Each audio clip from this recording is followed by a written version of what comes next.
how to turn your home into an impenetrable fortress. Well, unfortunately, there's more to this than I can cover in 10 minutes. So I'm going to hit a few high points, if you don't mind, and then probably cover some more areas as we go. The first point is to evaluate your home's current condition. This is whether you live in an apartment or a house or out in the country or whatever. And you look at what we call vulnerabilities. We're going to look at a couple of three things there about that. And it's not always pleasant to look at it. I know when Marcy and I bought our house here in the countryside area, when we started looking at it, there were a lot of things about it that we go, you know, that really looks pretty, but as far as security, that really sucks. And so we had a lot of work to do. I'm going to cover some of the things that we looked at. And what we started doing, of course, was what we call a walkabout. That's walk all over the property, look at it from different areas, different directions, and so forth. Particularly from the exterior, you're looking for points of entry. And where's somebody going to potentially try to enter your home? Ordinarily, I think in a pretty high percentage of break-ins and so forth, this is either the front door or the back door. The front door is probably the most popular. And sometimes it's a window, sometimes it's a doggy door you just install for your pooch. But those are places, sometimes it's a garage door is kind of shaky or something. Anywhere somebody could sneak in, you need to know about that. And it's a pretty simple process. Second thing is the area of deadbolts and hinges. On the doors, you look at these things and go, are they sturdy? So the doors have deadbolts. One of the peculiarities is that in modern day construction, houses were really not constructed to be very burglar proof or resistive to somebody coming over. And so just a 10-year-old kid can come over and batter right into your door and knock their way in. A lot of times it's just a couple of, half-inch screws holding the whole thing together practically. It's a little silly. But when you look at it, you want to check the deadbolts, check the hinges, and if the hinge is on the outside so that somebody can simply pop the little pin out or unscrew something, my goodness, it's just kind of involved. You're just inviting somebody in. The third thing that we'll look at here is windows. They're a weak point. How easy is it to break a window in your house? I don't know, that can vary. Also, is there a tree trellis or something that somebody can climb up to get to your windows? Second floor or something like that. If so, it's a good idea to trim that vegetation back. Yeah. So look at it from the street, stand across the street, look at your house. What can you see? If you can see valuable stuff, stuff that would interest the criminal types through your windows, if you can see that, so can anybody else. So it'd be a good idea to get some blinds or rearrange your furniture or something so that people can't just see stuff. Also look for outdoor hiding holes, like right here behind this gentleman is this very big bush. Somebody could very easily hide behind that bush and right up against the house practically, and no one even know that they're there. So you may want to rethink your landscaping in that case. Another thing is lighting things up. One of the things that we did was we went on Amazon and just researched out and bought half a dozen or more solar lights that we can just kind of paste onto the walls. Any motion, it's motion sensing lights. Any motion, somebody walks by or drives by something, boy, the lights come right on. So that's something that would discourage a thief or somebody that's trying to break into your place. And so it's a good thing to have plenty of lights. Remember, it's a good idea to install a surge breaker or power breaker or something to protect your home appliances, or else your lightning will fry it. Or kind of an EMP event would fry a lot of your stuff. A little preparation, you can turn into something that is very defendable. So basic principles of home defense, one is make it deterrent. You want to have it at a glance when some criminal looks at your place and go, they're looking for certain things. How easy is it? How accessible it is it? That kind of stuff. They would rather go on down the street and hit somebody else if your place looks like probably not worth it to in this place and just walk on down the street. The best fight is the one that you don't even have to get into. So you want your house just to send the message of, hey, buddy, not today, and have some would-be person walk on by. Another thing is layers of defense. And this can be anything from looking at it from the point of view of criminal, what is referred to as a home invasion, where you have a couple, 3 criminals or whatever number, knock in the front door, and then they rush in and they try to get to the master bedroom, wherever that is, and knock that door in, and then they from there they can have what they want. So that's that can be done in about just a few seconds in a lot of houses. However, if you think it through and put in barriers so that, hey, your front door is not something that can be knocked in 3 seconds. You know, it's going to take somebody a minute or 2 or a discouraging amount of time to knock that door in if they can at all. And that's a very good thing. And the next thing is the barriers to your bedroom, and then beyond that is what we call a safe room.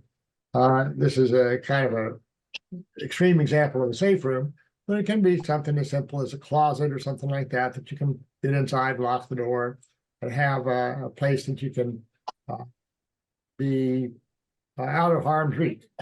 So that's a good thing to get to.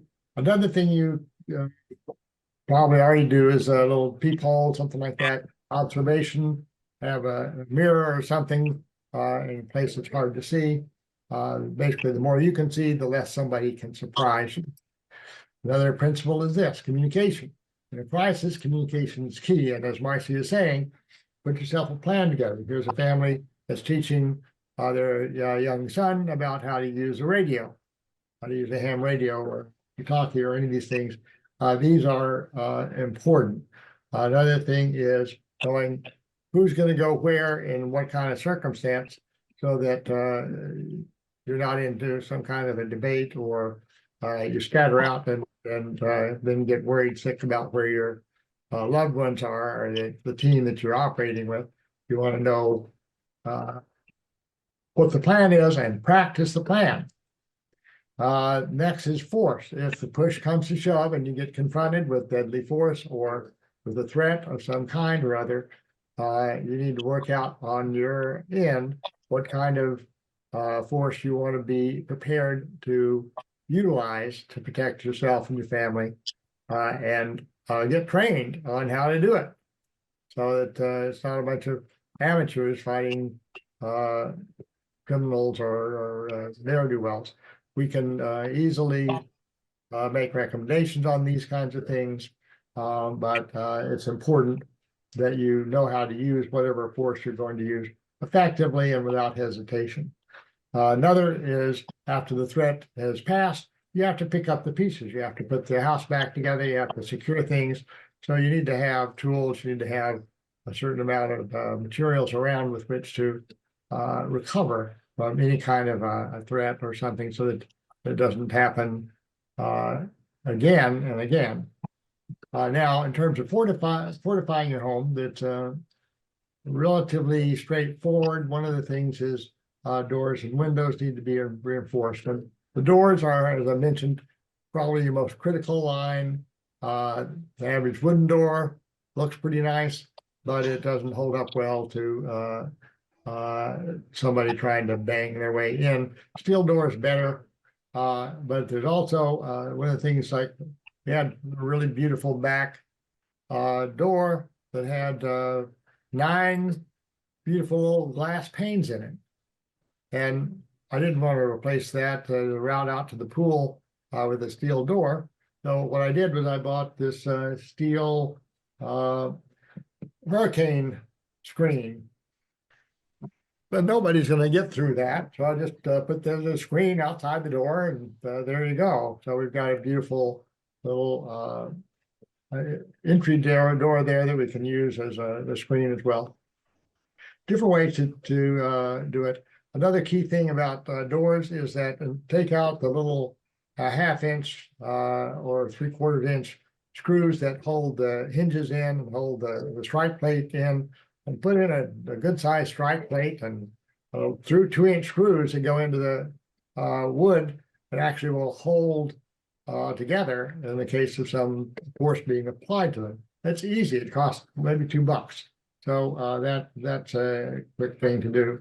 A sturdy door, however, is only as good as a lock, and most locks, the little quick set locks and some of these things are very easy for an amateur to pick. And some of them are susceptible to other kinds of ways of breaking in that are, you go onto YouTube and look for how to pick a lock, how to break in through to a door, things like that. You'll find jillions of YouTube videos telling you how to do it. So even if a criminal can't read, if they can listen to a YouTube video, they can figure it out. So you want a good quality lock. I chose an Israeli brand multi-lock that I put on our exterior doors, and even the internal door too. It just they cost a little bit more, but you can't pick them, and they're just very, very strong and sturdy. If you got a few bucks more, you can also put in a floor-mounted device. Well, there are many different ones. This one's called the Floor Club. That's what I have in my house at the front door. When they were talking about sending around public servants to jab us with chemicals that we didn't want, I decided to put this on the door so I can open the door for an inch or two and talk to somebody, and if they decide to try to push their way in, doesn't do them any good. It just doesn't work. So it's I think about $70, something like that. I had Rick come in and install it, and he will pay you to come install it in your house, I'm sure. Bad joke, sorry. And you can even do a simple thing of a wooden wedge bolted to the floor. Lots of different ways to grab it. Another thing in defending your home, the windows. What about the windows? Well, they can be a real Achilles heel in self-defense. Anybody wants to get inside your house, what about breaking the windows? So first order of business, one of the things that we did is we put security film on our windows. And there's even a nano particle that people can use, and when they're installing these things, that actually hardens the glass. So that between this nanoparticle and the security film and so forth, it's pretty much like a hurricane window. So if you have a house, you should have hurricane windows or the equivalent of that, and then it's very unlikely that somebody's going to be able to break into your house through the windows. Pretty nice. Plexiglass is another thing that's handy, but this is a nice security point. And the other thing is having hurricane shutters that you can put on the door. Again, this is not foolproof, but if your house has hurricane shutters on it and the house down the street or next door doesn't, which one is a criminal more likely going to go after? They can't work, so they're likely to go after the easy pickings. So that's another thing that you can install, and more to come next month. But wanted to hit those high points for you today. And so the next part